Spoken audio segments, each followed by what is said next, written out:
Not to get too far ahead of ourselves, but this development about a likely Democratic primary for governor in New York is creating some buzz. Let's bring in ABC's political director, Rick Klein. Rick, thanks for joining us. My pleasure. Great to be with you. So it looks all but certain that Letitia James is going to run for governor. Any surprise for you she's running, or is it more interesting that this is coming out now? I mean, we still have an election going on now. I know it's a local one, but there's still election season happening now. This isn't until next year. Yeah, I think this is one of the worst kept secrets around, that Tish James was going to run for governor. I think there's a couple of things that make this interesting. Obviously, her role in the ouster of Governor Cuomo, Governor Hochul's relationship with Cuomo, and the fact that there now will definitely be a competitive primary. I think other Democrats are likely to run as well. And I agree that the timing of this is fascinating, right on the eve of a wave of statewide and local elections where people are starting to pay attention to politics, but knowing that that primary is going to be a tough one. Tish James appears to be among those who wants to get her name out there early, stake that claim. People know that she's running and know that she's going to have to start raising some money and raising her profile in what is going to be a pretty big battle. Yeah, I was going to ask you, and you kind of hit on it there a little bit. I'm curious as to how much this is about, you know, donations and fundraisers and things like that for her campaign. Doing it now. Yeah, you got to start locking people down. I mean, I think that's the key now for anyone running for office in New York. There's a pretty big pool, but it is a finite pool of donors, and I think a lot of folks are going to want to see the signals. Also, the fact that you have an incumbent governor in Governor Hochul, who's already announced her plans to run for a full term on her own. I think that's kind of that was the starting gun in a way. It told other Democrats that she's interested in keeping that job, and it means that if you're an ambitious Democrat in New York State, you got to put your hat in that ring. It seems like there could be some real drama here for the Democrats, but is this just what happens in politics? I mean, parties have primaries, or is this one take on a little bit of a different ring to it? There's certainly some twists to this, depending on where the campaigns want to go. But the fact that Governor Hochul ran on the same ticket as Governor Cuomo is ripe for political exploitation.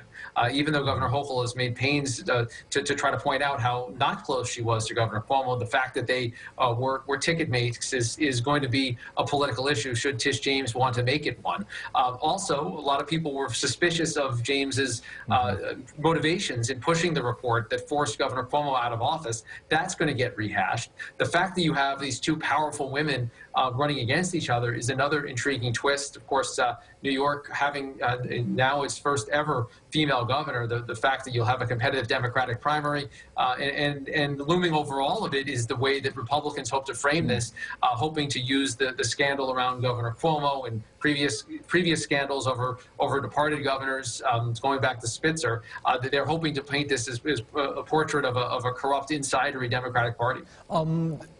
Speaking of the Attorney General's report, nobody more suspicious than former Governor Andrew Cuomo.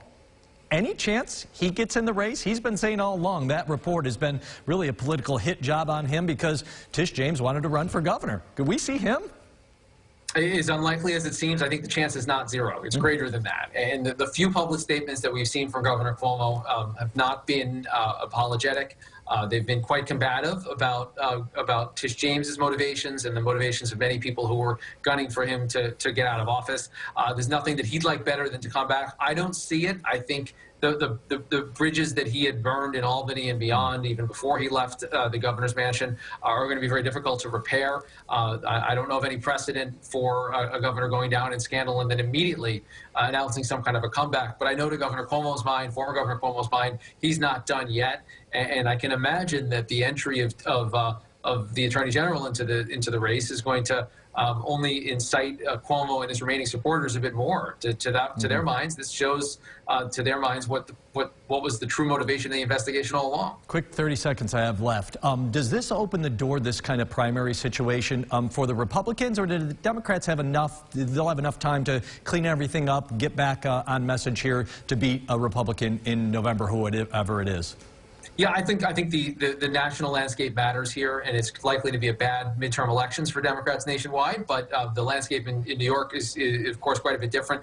Congressman Zeldin, if he is the nominee, is definitely going to make hay of whatever the Democrats do to each other. But ultimately, there's a long history of combative primaries that end up in resetting the clock in the general election. So I don't think Democrats have to worry just yet.